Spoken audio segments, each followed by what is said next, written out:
Hello students, कैसे हैं आप लोग। तो स्टूडेंट्स, आज के क्लास में हम लोग शुरू करने वाले हैं क्लास 12th की केमिस्ट्री का next chapter which is the electrochemistry. ठीक है, तो स्टूडेंट्स हम लोगों ने ऑलरेडी केमिकल काइनेटिक्स जो हम लोगों का चैप्टर था वो हम लोगों ने कंप्लीट कर लिया है। तो आप लोग उस वाले चैप्टर्स के प्लेलिस्ट से उसके लेक्चर्स को देख करके उस चैप्टर को स्टडी कर सकते हैं। ठीक है, तो आज के लेक्चर हम लोग शुरू करते हैं।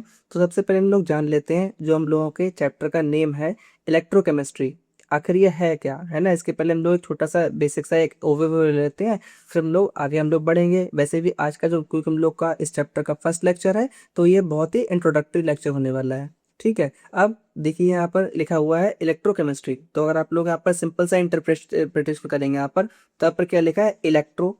इलेक्ट्रो वर्ड स्टूडेंट्स जो है आप लोगों का, ये डिनोट करता है इलेक्ट्रिसिटी को। और केमिस्ट्री तो हम लोग का अंडरस्टूड होता ही है। केमिस्ट्री कहने का मतलब, केमिस्ट्री हमें बेसिकली हम लोग किसके बारे में बात करते हैं, केमिकल रिएक्शंस की है। मतलब अगर आप लोग नॉर्मली देखोगे ना, तो हम लोगों के मन में क्या बात आती है कि इलेक्ट्रिसिटी तो सर फिजिक्स का टॉपिक हुआ करता है और केमिस्ट्री तो अपने आप में एक सब्जेक्ट है। तो ये आपस में इंटरनेट कैसे हो सकते हैं, इनका आपस में क्या कनेक्शन है। तो स्टूडेंट्स, कनेक्शन हुआ करता है, that's why we are starting this chapter ना, कि इलेक्ट्रिसिटी का हम लोग किस प्रकार से प्रयोग करते हैं केमिकल रिएक्शंस में। समझ आ रही बात है। तो हम लोगों को बेसिकली हम लोग केमिस्ट्री का वो सेक्शन देखने वाले हैं जहां पर हम लोग केमिकल रिएक्शंस में इलेक्ट्रिसिटी का यूज करते हैं। अब अगर हम बात करते हैं इस पूरे चैप्टर में, या फिर आप बात कर सकते हो बेसिकली इलेक्ट्रोकेमिस्ट्री में, हम लोग दो टाइप के प्रोसेस देख सकते हैं। कभी कभार क्या हुआ करेगा, हम लोग कुछ केमिकल रिएक्शंस कराएंगे ताकि करंट प्रोड्यूस हो, ताकि हम लोगों को क्या मिल सके स्टूडेंट्स, इलेक्ट्रिक करंट मिल सके। समझ आ रही बात सभी को है। जैसे हम लोगों के जो घरों में जो हम लोग सेल यूज कर सकते हैं, सेल सेल यूज करते हैं, रिमोट है, वॉच है, इन सब में हम लोग सेल यूज करते हैं। इवन आपका फोन देख लीजिए, फोन में जहाँ तक हम लोग बैटरीज वगैरह यूज करते हैं, इन्वर्टर बैटरीज, कार व्हीकल्स, सब में बैटरीज यूज होती हैं। तो अगर आपने कभी भी बचपन में एक छोटे क्लास में कभी अपने सेल जो हुआ करता है, कभी आपने कभी उसको फोड़ के खोल के देखा होगा, तो उसके अंदर सिंपल सी एक कार्बन की एक रॉड निकलती है, ग्रेफाइट की रॉड, और कुछ केमिकल्स निकला करते हैं। लेकिन हमको तो उनसे क्या मिलता है, करंट मिला करता है ना। हम लोग सेल यूज करते हैं, बैटरी यूज करते हैं, हम लोग को उनसे क्या मिला करता है, करंट मिला करता है। तो हो क्या रहा उसमें है, उस सेल के अंदर, उस पूरे सेटअप के अंदर क्या होता है, कुछ केमिकल रिएक्शंस होती हैं जिनसे हम लोग को स्टूडेंट्स क्या मिला करता है, इलेक्ट्रिक करंट मिला करता है। समझ आ रही बात है। इतना ही नहीं, ये नहीं है कि हम लोग केमिकल रिएक्शन की मदद से इलेक्ट्रिक करंट प्रोड्यूस कर सकते हैं, इसका रिवर्स भी पॉसिबल है कि हम लोग इलेक्ट्रिक करंट की हेल्प से, इलेक्ट्रिक करंट की हेल्प से हम लोग क्या कर सकते हैं, कुछ केमिकल रिएक्शंस को कंडक्ट भी करा सकते हैं।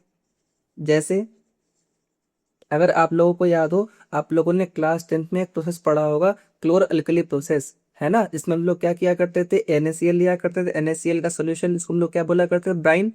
उसमें इलेक्ट्रोड्स डाल करके हम लोग जब करंट को कंडक्ट करते थे तो हमको क्या मिलता था, हाइड्रोजन गैस, क्लोरीन गैस, और साथ में सोडियम हाइड्रोक्साइड मिला करता था। इसी प्रकार से अगर आप लोगों ने 11th की केमिस्ट्री अगर आप लोगों ने पढ़ी होगी, तो उसमें लास्ट में ऐसे काफी सारी रिएक्शन हुआ करती थी, जैसे आपने कोलबी रिएक्शन पढ़ी होगी, है ना। वाटर स्प्लिटिंग रिएक्शन हुआ करती है। जैसे अगर आपको पता होगा, वाटर जो हुआ करता, देखिए नॉर्मली अगर हम बात करते हैं, आपने शायद 10th में पढ़ा होगा, हमारे पास डिकम्पोजिशन रिएक्शंस हुआ करती है ना। क्या आप लोगों को याद है डिकम्पोजिशन रिएक्शंस कौन सी होती हैं, जिसमें मेरा कोई एक सिंगल रिएक्टेंट ब्रेक हो जाता है इनटू मल्टीपल प्रोडक्ट्स में, है ना। तो हम लोगों ने क्या बोला करता है, डिकम्पोजिशन रिएक्शन। तो मेजरली अगर हम लोग बात करते हैं ना, तो डिकम्पोजिशन आप बोल सकते हो कि मेजरली तीन टाइप में हम लोग डिकम्पोज कर सकते हैं किसी भी चीज को, किसी भी रिएक्टेंट को है। पहला हुआ करता थर्मली, दूसरा हुआ करता है फोटोलिटिकली, और तीसरा होता है इलेक्ट्रोलिटिकली। ये मेजर आपके वेज हुआ करते हैं जिनके हेल्प से हम लोग कर सकते हैं। आप हायर क्लासेस में जाओगे, फिर आप पढ़ोगे इलेक्ट्रोकेमिकल रिएक्शंस भी हुआ करती हैं, या फिर आप कैटालिटिक रिएक्शंस भी हुआ करते हैं। पर बेसिक अगर बात करते हैं, थर्मल डिकम्पोजिशन क्या होता है, ऐसा आपने पढ़ा होगा, मान लिया मेरे पास कैल्शियम कार्बोनेट है, और अगर आप उसे हीट करोगे तो वो डिकम्पोज हो जाएगा। क्या इसी प्रकार से आप ये रिएक्शन कर सकते हो कि वाटर को आप हीट करो और वो H2 और O2 में टूट जाए? नहीं कर सकते हो आप ऐसा। आप इमेजिन करके देखो ना, अगर ऐसा पॉसिबल होता तो हम कहीं वाटर को बॉईल ही नहीं कर पाते, क्योंकि वाटर तो भैया 100 डिग्री सेल्सियस से बॉईल करो आप उसको और वो वेपराइज हो जाता है। लेकिन वेपर में भी किसके फॉर्म में रहता है, H2O के ही फॉर्म में रहता है, नहीं वो H2 और O2 में टूट जाता है। समझ आ रही बात है। यानी हम लोग वाटर का डिकम्पोजिशन थर्मली तो कर नहीं पा रहे हैं, अब बात करते हैं फोटो कैटेलिटिकली। मतलब फोटोलिटिकली क्या बोल सकते हैं हम लोग है कि अगर लाइट में अगर मान लिया हम रख दें, जैसे आपने पढ़ा होगा शायद क्लास 10th में, जैसे जो सिल्वर ब्रोमाइड हुआ करता है ना, उसमें हम लोग पढ़ा करते थे कि उसका यूज किया जाता है ब्लैक एंड व्हाइट फोटोग्राफी में। तो जैसे वहां पर AGBR हुआ करता था ना, कि जैसे मान लीजिए आप AGBR है, इसके ऊपर जब लाइट पड़ती थी तो वो Ag+Br2 में डिकम्पोज हो जाया करता था। अगर इसी प्रकार से अगर वाटर डिकम्पोज हो रहा होता तो आप क्या करते, किसी बोल में थोड़ा सा पानी लेके आप धूप में रखते या लाइट नीचे रख दे, वो टूट जाता। हाइड्रोजन भी कलरलेस होती है, ऑक्सीजन भी कलरलेस होती, तो वो उसको टूट जाना चाहिए था, पर ऐसा ही पॉसिबल नहीं हुआ करता है। अब बात है तीसरे तरीके की है। अगर आप वाटर के अंदर से हाई वोल्टेज का करंट पास कर देंगे तो वो ऑटोमेटिकली H2 और O2 में टूटने लग जाएगा। समझ आ रही बात है? कहने का मतलब क्या स्टूडेंट्स है, कभी कभार कुछ रिएक्शंस मेरी स्पॉन्टेनियस नहीं होती हैं जो अपने आप हो जाएं, और कोई तरीका अगर नहीं बचता है तो हम लोग इलेक्ट्रिसिटी की हेल्प से वो रिएक्शंस करवा भी सकते हैं। सभी को बात समझ में आ गई नहीं आ रही है? तो इलेक्ट्रोकेमिस्ट्री कैसे एक ब्रिज बना रहा है इलेक्ट्रिसिटी और केमिस्ट्री के बीच में। समझ आ गई बात सभी को नहीं आ गई है कि किस प्रकार से हम लोग केमिकल रिएक्शंस की हेल्प से इलेक्ट्रिसिटी जनरेट कर सकते हैं, और इलेक्ट्रिसिटी की हेल्प से हम लोग ऐसी रिएक्शंस को कंडक्ट कर सकते हैं जो शायद और किसी तरीके से कंडक्ट कराना पॉसिबल नहीं होता है। यहाँ तक बात सभी को समझ में आ गई है कि हम लोग इलेक्ट्रोकेमिस्ट्री की हमारी लाइफ में इंपॉर्टेंस क्या है। ये तो हमने आपको बहुत बेसिक सा ओवरव्यू दिया है। अभी नेक्स्ट स्लाइड पे हम लोग देखेंगे कि इलेक्ट्रोकेमिस्ट्री के रियल लाइफ में कितने ज़्यादा एप्लीकेशंस हुआ करते हैं। समझ आ रही बात सभी को है? तो हम लोग अब नेक्स्ट स्लाइड पे देख लेते हैं एप्लीकेशंस ऑफ इलेक्ट्रोकेमिस्ट्री। तो बच्चों अब हम लोग देख लेते हैं इलेक्ट्रोकेमिस्ट्री के हम लोगों के डेली लाइफ में कौन कौन से एप्लीकेशंस हुआ करते हैं। वैसे तो काफ़ी सारे एप्लीकेशंस हैं, पर अगर आप लोग स्क्रीन के साथ देखेंगे यहाँ पे हम लोगों ने कुछ ही लिखे हैं, और भी हायर इसके एप्लीकेशंस हुआ करते हैं। सबसे पहले हम लोग इन्हीं को डिस्कस कर लेते हैं, ठीक है। जैसे पहला क्या है, बहुत बेसिक सा, बैटरीज आपने पढ़ ही रखा है, हमने आपको बताया भी थोड़ी देर पहले था कि बैटरीज जो आपके जितने भी सेल होते हैं, चाहे वो रिमोट में हो चाहे वो वॉच में हो, कार, व्हीकल, इन्वर्टर्स, कितनी सारी बैटरीज हम लोग यूज करते हैं, उन सब में इलेक्ट्रोकेमिस्ट्री लगती है। उसमें क्या होता है, उनके अंदर केमिकल रिएक्शंस होती हैं जिनकी हेल्प से बेटा करंट प्रोड्यूस होता है। आगे देखिए नेक्स्ट क्या लिखा है, इलेक्ट्रोप्लेटिंग। ये शायद आपने कहीं पढ़ा भी होगा, जब आपने क्लास 10th में पढ़ा होगा कोरोजन हम लोग कैसे प्रिवेंट कर सकते हैं, तो हम लोग क्या करते हैं, इलेक्ट्रोप्लेटिंग कर दिया करते हैं। समझ आ रही बात? इलेक्ट्रोप्लेटिंग का मतलब क्या होता है, हम लोग कभी कभार इलेक्ट्रिसिटी की हेल्प से कुछ चीज़ों के ऊपर, जैसे मान लीजिए यूटेंसिल्स हो गए हैं या फिर कुछ और मशीनरीज हुआ करती हैं, उनके ऊपर किसी दूसरे मेटल की एक लेयर लगा देते हैं। समझ आ रही बात सभी को है? जैसे आपने सुना होगा कि आजकल के व्हीकल्स में क्रोम फिनिश आती है, या पहले के टाइम पे जो साइकिल्स हुआ करते थे उनके हैंडल बहुत शाइनी हुआ करते थे, ऐसा लगता है कि ऐसे वो स्टील के बने हैं, पर एक्चुअली में वो स्टील नहीं हुआ करता है। या फिर मैंने आपको बताया भी ऐसे क्रोम फिनिश। क्रोम फिनिश का मतलब क्या होता है कि आपका जो आयरन होता है वो अंदर से तो आयरन ही है, पर इसके ऊपर एक बहुत पतली सी क्रोमियम की लेयर चढ़ा दी जाती है। वो किसकी हेल्प से हो पाता है, इलेक्ट्रोप्लेटिंग की हेल्प से। ये क्यों इंपॉर्टेंट है, अगर मान लिया आप सिंपल प्योर आयरन की अगर साइकिल या फिर कोई और चीज बनाएंगे तो उसमें रस्टिंग होगी कि नहीं होगी, और अगर मान लिया इलेक्ट्रोप्लेटिंग कर दी तो पहली बात तो रस्टिंग को हमने प्रिवेंट कर दिया, और दूसरी बात क्या है, वो हमको दिखने भी थोड़ा सा अच्छा लगने लग जाएगा। सभी को समझ में आ रही बात है? अगर बात करते हैं थर्ड क्या लिखा है, देखिए कोरोजन प्रिवेंशन। आप चाहे तो इन दोनों पॉइंट को आपस में इंटरकनेक्ट भी कर सकते हैं, कि अगर मान लिया हमने इलेक्ट्रोप्लेटिंग कर दी है तो उससे क्या हो जाएगा, कोरोजन भी रुक जाएगा। क्योंकि हमको पता है किसी भी मेटल का कोरोजन किस वजह से हुआ करता है, जब वो डायरेक्टली एटमॉस्फेयर के कांटेक्ट में आ जाए, एनवायरमेंटल फैक्टर्स जैसे धूप है, टेम्परेचर, पानी, इनके कांटेक्ट में आ जाए, तो हम लोग ऐसे अवॉइड करके कोरोजन को भी प्रिवेंट कर सकते हैं। नेक्स्ट क्या लिखा है बेटा, फ्यूल सेल्स। ये अगर आप लोग कभी सर्च करेंगे जा करके अपोलो मार्स मिशन, अभी आप लोग सर्च करेंगे तो जो स्पेस क्राफ्ट वगैरह जाते हैं ना, उसमें क्या हुआ करता है, वो उनके पास में सिलेंडर्स हुआ करते हैं हाइड्रोजन गैस का और ऑक्सीजन गैस का, उन दोनों को आपस में कंबाइन कराते हैं। और स्टूडेंट्स जैसा मैंने आपको बताया है पीछे कि वाटर को तोड़ना, उसको डिकम्पोज करवाना जितना मुश्किल है, क्योंकि उसमें बहुत हाई एनर्जी लगती है, इसका अपोजिट अगर आप H2 और O2 का आपस में कंबाइन करोगे ना, तो वाटर प्रोड्यूस होने पे large amount of energy produce हुआ करती है। समझ आ रही बात है? जैसे अगर हम मान लिया यहाँ पर लिख देते हैं कि H2 और O2 जब आप मिक्स करोगे तो पहली बात तो वाटर मिलेगा। तो क्या हुआ, जो स्पेसक्राफ्ट गया उसमें हमने हाइड्रोजन गैस और ऑक्सीजन गैस को आपस में मिक्स कर दिया। पहली बात तो जो पानी मिला उसका यूज किया जा सकता है स्पेसक्राफ्ट में। सेकेंडली इतनी large amount of energy produce होती है कि उसकी हेल्प से आपका स्पेसक्राफ्ट चल सकता है, या आप बाकी एनर्जी वाले काम कर सकते हो। तो इन्हीं को हम लोग बेटा क्या बोला करते हैं, इन्हीं को हम लोग फ्यूल सेल्स बोला करते हैं। समझ आ गई बात सभी को? आगे इलेक्ट्रोलिसिस। इलेक्ट्रोलिसिस को पता ही है, हमने आपको एग्जाम्पल भी दिया था क्लोर अल्कली प्रोसेस का, तो उसके हेल्प से हम लोग इलेक्ट्रोलिसिस भी कर सकते हैं, यहाँ पर भी इलेक्ट्रोकेमिस्ट्री का एप्लीकेशन हुआ करता है।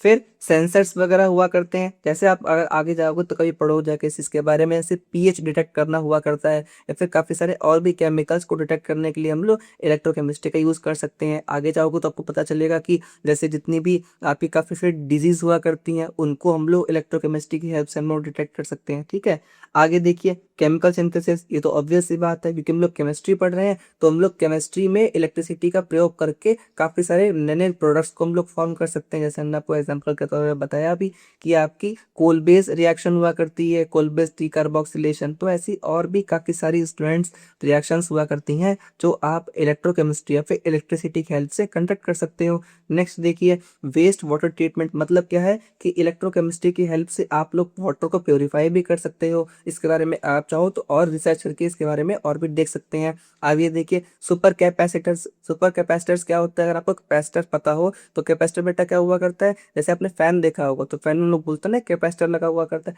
कैपेसिटर बेसिकली क्या हुआ करता है, एनर्जी स्टोर करता है, पावर स्टोर करता है। अब आगे क्या लिखा है यहाँ पर है सुपर कैपेसिटर्स, मतलब ये अपने अंदर बहुत ढेर सारा चार्ज स्टोर कर सकते हैं, और ये किसकी हेल्प से पॉसिबल हो पाएगा, इलेक्ट्रोकेमिस्ट्री की हेल्प से। तो देखिए अभी तो हमने यहाँ पे बहुत कम एप्लीकेशंस के बारे में बात की है, अगर आप इनको सर्च करेंगे तो आपको कई सारे और भी एप्लीकेशन मिल जाएंगे, तो आप खुद देख लीजिए कि इलेक्ट्रोकेमिस्ट्री की हमारी लाइफ में कितनी इंपॉर्टेंस हुआ करती है।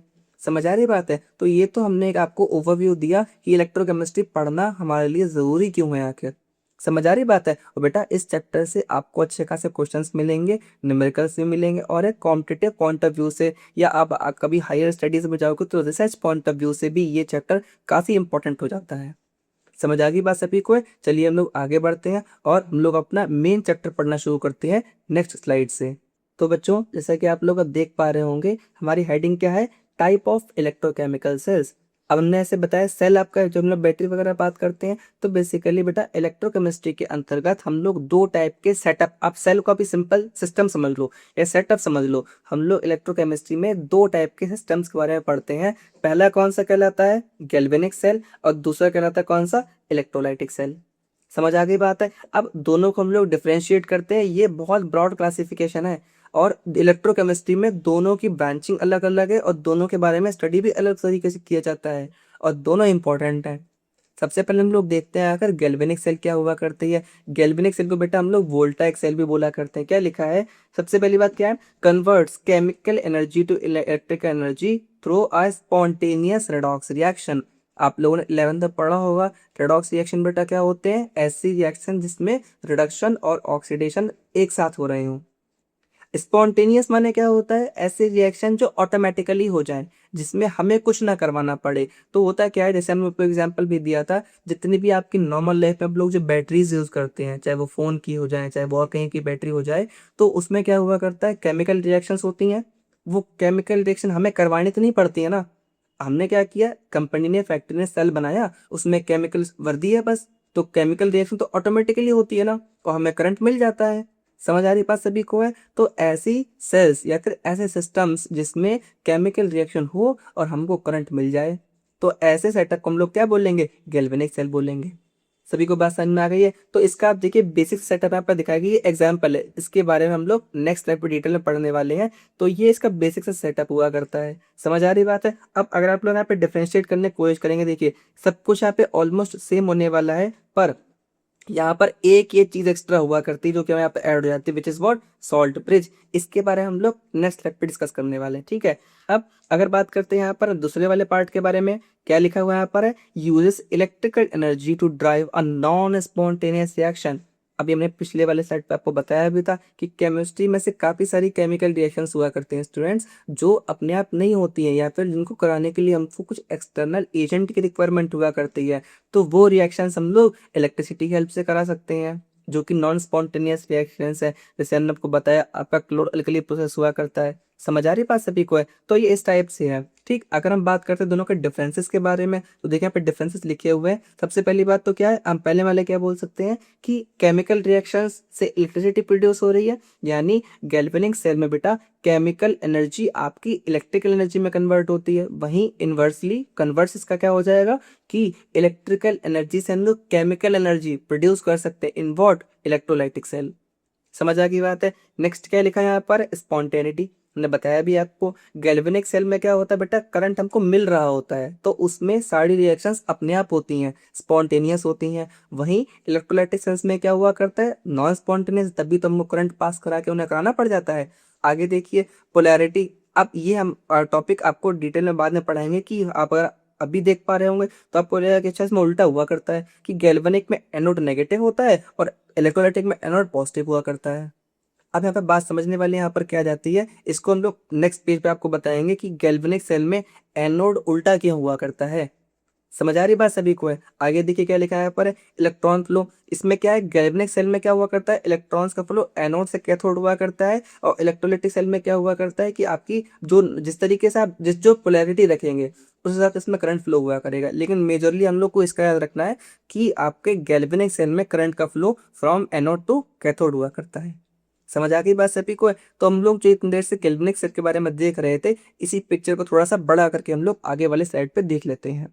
सो बच्चों अब हम लोग देख लेते हैं गैल्वेनिक सेल के बारे में। ये देखिए यहाँ पर हमने एक बहुत बेसिक सा डायग्राम लिया है, ये गैल्वेनिक सेल का सेटअप हुआ करता है। अब हम इसको क्या करेंगे, आपको स्टेप बाय स्टेप सब कुछ एक्सप्लेन करेंगे कैसे क्या हुआ करता है।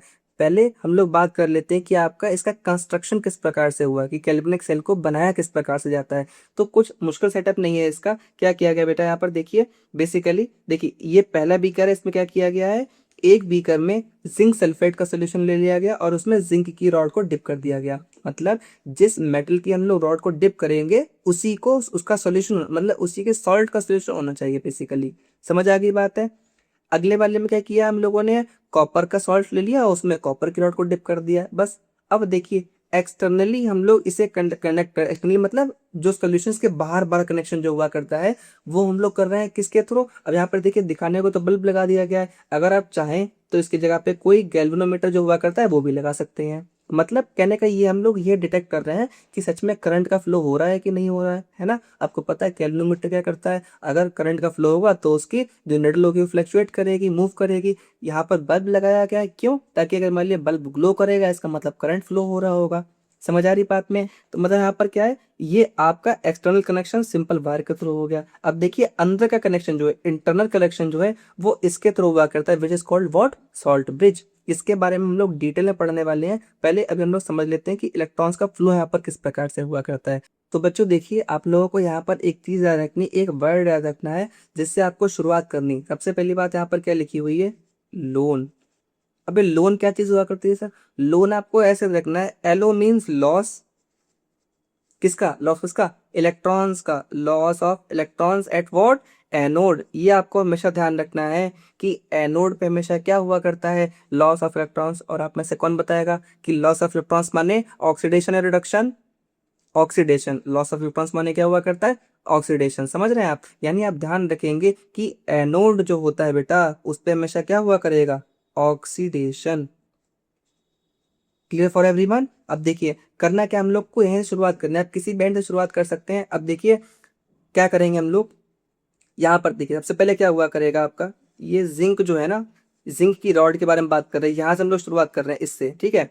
अब जिंक क्या करेगा, जिंक सबसे पहले कन्वर्ट होगा किसमें, Zn2+ में, और 2 इलेक्ट्रॉन्स को रिलीज कर देगा। ध्यान समझेंगे, ये रॉड जो थी ना इस पे रिएक्शन क्या हुई कि आपके जिंक मेटल एटम जो थे वो टूट गए, किसमें, Zn2+ आयंस में, और 2 इलेक्ट्रॉन्स में टूट गए। अब यहाँ पर क्या होगा, जो Zn2+ आयन जो है वो फ्लो होकर के आ जाएगा कहाँ, इस सॉल्यूशन के अंदर। समझ आ गई बात है, क्योंकि देखिए यहाँ पर जिंक सल्फेट लिखा हुआ नहीं लिखा हुआ है, तो Zn2+ आयन तो उसमें ऑलरेडी प्रेजेंट होंगे और कुछ और आयन इसमें आना शुरू हो जाएंगे, किसके, जिंक 2+ के। अब ये जो 2 इलेक्ट्रॉन्स दिख रहे हैं ये कहाँ रह जाते हैं, अभी तो रॉड पे ही रह जाएंगे। समझ आ रही बात है। अब देखिए क्योंकि इस रॉड पे क्या होगा, इलेक्ट्रॉन्स इकट्ठा होना शुरू हो जाएंगे, कलेक्ट होना स्टार्ट हो जाएंगे, तो क्या होगा, ये पूरी रॉड आपकी कैसी हो जाएगी बेटा, नेगेटिवली चार्ज। समझ आ गई बात है, that's why we called this what, anode. Clear सभी को। हम लोग एनन किसको बोला करते हैं, इसमें नेगेटिव चार्ज हो, और कैथोड किसको बोला करते हैं, कैटन किसको बोला करते हैं, इसके ऊपर पॉजिटिव चार्ज हो। हम लोगों को पता है इस चीज के बारे में है। अब देखिए यहाँ पर हम लोग क्या बोलेंगे कि देखिए ये इन्हें क्या बोला करते हैं, इलेक्ट्रोड। जो मेटल हमने यहाँ पे डिप किए हैं, what we call them, these are known as electrodes. समझ आ गई बात सभी को। ये 2 मेटल के पीसेस जिनको हमने इनके सॉल्ट में डिप किया हुआ है, इन्हें हम लोग क्या बोला करते हैं बेटा, इलेक्ट्रोड्स बोला करते हैं। समझ आ गई बात है। अब देखिए ऐसा इलेक्ट्रोड जिसके ऊपर नेगेटिव चार्ज आ जाए वो कहलाएगा एनोड, और ऐसा इलेक्ट्रोड जिसके ऊपर पॉजिटिव चार्ज आ जाए वो क्या कहलाएगा, कैथोड। सभी को बात समझ में आ गई नहीं आ गई? अब देखिए यहाँ पर क्या हुआ, ये हमने यहाँ पर 2+Zn2+ तो यहाँ पे सोल्यूशन में आ गया। अब देखिए जो दो इलेक्ट्रॉन्स होते हैं, जो मेरे पास में 2 इलेक्ट्रॉन्स थे, ये इस वायर के थ्रू मूव करना शुरू होंगे यहाँ पर। ये तो बल्ब बन रहा है यहाँ पे, चाहे गैल्वेनोमीटर लगा लीजिए। अब देखिए यहाँ पर ये 2 इलेक्ट्रॉन्स हैं, ध्यान समझेंगे। इस वाले सेल पे क्या हो रहा है, देखिए इस वाले सेल पे क्या होगा, 2 इलेक्ट्रॉन्स आ गए। अब क्या होगा, 2 इलेक्ट्रॉन्स तो ऊपर से आए, और ये सॉल्यूशन जो है इसमें क्या होगा, Cu2+ आयन प्रेजेंट होंगे नहीं होंगे, ये आयन जो है इस सेल पे डिपॉजिट होना शुरू हो जाएंगे। क्या समझे?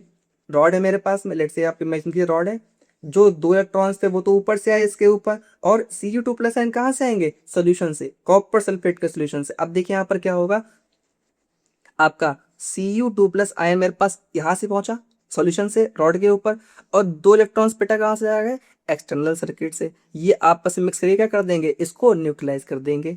अब आप बताइए, गेन ऑफ इलेक्ट्रॉन्स को हम लोग क्या बोला करते हैं, रिडक्शन। इसका मतलब आपका जो कैथोड हुआ करता है वो कैसा कहलाएगा, रिडक्शन कहलाएगा। रेड उस पे क्या हुआ करेगा, रिडक्शन हुआ करेगा। सभी को बात समझ में आ रही नहीं आ रही है? अब यहाँ पर पॉजिटिव चार्ज क्यों आ रहा है, क्योंकि अगर आप लोग यहाँ पर ध्यान से देख पा रहे होंगे, इस पे क्या हो रहा है, आपका लॉस ऑफ इलेक्ट्रॉन्स हो रहा है। यहाँ पे इलेक्ट्रॉन्स आए, कंज्यूम हो गए। जैसे इस वाले रोड पे क्या हो रहा था, इलेक्ट्रॉन्स सब पे कलेक्ट हो रहे थे, इकट्ठे हो रहे थे, तो यहाँ पे नेगेटिव चार्ज आ रहा था। लेकिन इस पे क्या हो रहा है, इलेक्ट्रॉन्स आगे कंज्यूम हो जा रहे हैं। कंज्यूम हो रहे हैं मतलब इलेक्ट्रॉन्स खत्म हो रहे हैं। और आपको पता है, अगर कहीं से इलेक्ट्रॉन्स हटते हैं तो वहाँ पे चार्ज कौन सा आ जाता है बेटा, पॉजिटिव चार्ज आ जाता है। यहाँ पे सभी को बात समझ में आ गई है? अब देखिए यहाँ थ्रू सर्किट कंप्लीट हो गया। अब इंपॉर्टेंट चीज शुरू होगी, क्या कि यहाँ से Cu2+ चले गए, यहाँ से Zn2+ आ गए। लेकिन आप इमेजिन करो, अगर ये ब्रिज जो है, ये वाला ब्रिज अगर मान लीजिए जो है, अगर ये नहीं होता तो क्या इन दोनों के बीच में कनेक्शन होता? देखिए Zinc 2+ चढ़ा यहाँ से Zinc+2 गया, ऐसे चलते चलते चलते चलते चलते यहाँ तक पहुंचा, यहाँ तक आया। इसके बाद कोई कनेक्शन बचता ही नहीं, सर्किट टूट जाता, तो करंट यहाँ पे फ्लो ही नहीं हो पाएगा। समझ आ रही बात सभी को नहीं आ रही है? तो ये सॉल्ट ब्रिज इसलिए बोलते हैं, ब्रिज का मतलब क्या होता है, जो दो एंड्स को जोड़े आपस में। सॉल्ट इसलिए बोलते बेटा क्योंकि इसके अंदर सॉल्ट भरा होता है, किसका, पोटेशियम नाइट्रेट का। और एक जेल सब्सटेंस हुआ करता है, जेली सब्सटेंस होता है जिसके साथ में इसको मिक्स करके रखते हैं, विच इज कॉल्ड अगर अगर। समझ आ गई बात है? मतलब अगर कोई पूछेगा सॉल्ट ब्रिज क्या हुआ करता है तो क्या बोलोगे, पहली बात तो एक यू ट्यूब होता है। यूट्यूब बोलने जिस पे वीडियो देख रहे हो, नहीं, यूट्यूब मतलब एक यू शेप्ड ट्यूब हुआ करता है, U shaped tube. It is what, U shaped tube, मतलब यू शेप जैसा ट्यूब हुआ करता है, जिसके अंदर क्या होगा, अगर अगर के जेल में पोटेशियम नाइट्रेट भरा हुआ होता है। इसका रोल क्या है, सबसे पहली बात ध्यान रखेंगे, अगर यहाँ पे लिख देते हैं हमें रोल ऑफ सॉल्ट ब्रिज के बारे में, तो यहाँ पर लिखेंगे हम इसको, कंप्लीट्स सर्किट इंटरनली। समझ आ गई बात सभी को है? पहली बात तो सर्किट को इंटरनली क्या करेगा, ये वाला कनेक्ट कंप्लीट कर दिया करता है, क्योंकि बाहर तो वायर से हो गया था, अंदर यहां से हो जाया करेगा। Second most importantly, maintains maintains electroneutrality. Electroneutrality क्या मतलब हुआ इसका, कि अभी आप एक बात खुद समझ के देखिए यहाँ पर, कि अगर मान लिए ऐसे यहाँ पे इलेक्ट्रॉन्स कहीं पे जा रहे हैं, इलेक्ट्रॉन कहीं पे ट्रेवल हो रहे हैं, तो सिंपल सी बात क्या होगी, देखिए यहाँ पर क्या हो रहा था, अगर सॉल्यूशन के जिंक के रेस्पेक्ट में लोग हमें बात करें तो यहाँ पर क्या हुआ, कहीं पर इलेक्ट्रॉन्स की संख्या कम हो जाएगी, कहीं पर इलेक्ट्रॉन की संख्या ज्यादा हो जाएगी, क्योंकि पूरे हम सेटअप में क्या हो रहा है, इलेक्ट्रॉन तो ट्रांसफर हो रहा है, कि जिंक वाले सेटअप से इलेक्ट्रॉन जा रहे हैं और कॉपर वाले सेटअप में आ रहे हैं। तो इलेक्ट्रॉन का जो भी चेंज आ रहा है उसको बैलेंस कौन करेगा, ये किया करेगा। सभी को बात समझ में आ रही नहीं आ रही है? देखिए यहाँ पर जैसे, क्योंकि इस वाले सेटअप में क्या हो रहा था, यहाँ पे लॉस ऑफ इलेक्ट्रॉन्स हो रहा था, यहाँ से इलेक्ट्रॉन्स जा रहे थे ना, इस वाले सेलर्स दिखाएंगे अगर इसको, यहाँ से क्या हो रहा था, इलेक्ट्रॉन्स जा रहे थे, तो क्या करेगा ये सॉल्ट ब्रिज जो है, जैसे लगेगा यहाँ चाहे इलेक्ट्रॉन्स की संख्या कम हो रही है, तो क्या करेगा, ये इलेक्ट्रॉन्स को रिलीज करना से शुरू कर देगा। समझ आ गई बात है? वहीं कॉपर वाले में क्या हो रहा था, इलेक्ट्रॉन्स ऊपर से आ रहे थे तो उनकी क्या हो रही थी, कमी हो रही थी, यहाँ से क्या करेगा, ये आप जो एक्स्ट्रा हो रहे थे इनको यहाँ पे क्या कर देगा, वापस लेना शुरू कर देगा। समझ आ रही बात है? मतलब जैसे इलेक्ट्रॉन्स का ये सेटअप, मतलब एक जहाँ पे इलेक्ट्रॉन की कमी हो रही है वहां से इलेक्ट्रॉन देना शुरू कर रहा है, और जहाँ ज्यादा हो रहा है वहां से देना शुरू कर रहा है, तो क्या करेगा, सेटअप कंप्लीट हो जाएगा, क्योंकि हमें पता है इलेक्ट्रॉन्स का फ्लो ही तो क्या कहलाता है, इलेक्ट्रिक करंट कहलाता है। तो इस प्रकार से सबसे पहली बात तो सॉल्ट ब्रिज मोस्ट इंपॉर्टेंटली क्या करता है, इलेक्ट्रो न्यूट्रलिटी मेंटेन रखेगा, इलेक्ट्रॉन की जहां जितनी जरूरत होगी वहां सप्लाई करता रहेगा, और सेकेंडरी सर्किट को इंटरनली जोड़े रखेगा। यहाँ तक सभी को बात क्लियर हो गई नहीं हो गई है? तो स्टूडेंट्स ये बहुत ही बेसिक सा सेटअप था गैल्वेनिक सेल का। आप लोग आज का लेक्चर अच्छे से रिवाइज कर लें, क्योंकि हम लोगों ने स्टार्टिंग में तो इंट्रोडक्शन नहीं पढ़ा था, बाकी हम लोगों ने इंपॉर्टेंट चीज़ यहाँ शुरू करी है गैल्वेनिक सेल से। तो आप लोग इसको मस्ट रिवाइज करके आएंगे नेक्स्ट लेक्चर से पहले, क्योंकि नेक्स्ट लेक्चर में हम लोग गैल्वेनिक सेल के बारे में और आगे पढ़ेंगे। सभी को समझ में आ गई बात है? तो स्टूडेंट्स हम लोग आज के लेक्चर को यहीं तक रखेंगे। वीडियो को आप लोग लाइक कीजिएगा, शेयर कीजिए और चैनल को सब्सक्राइब करना ना भूलें। Thanks for watching my video.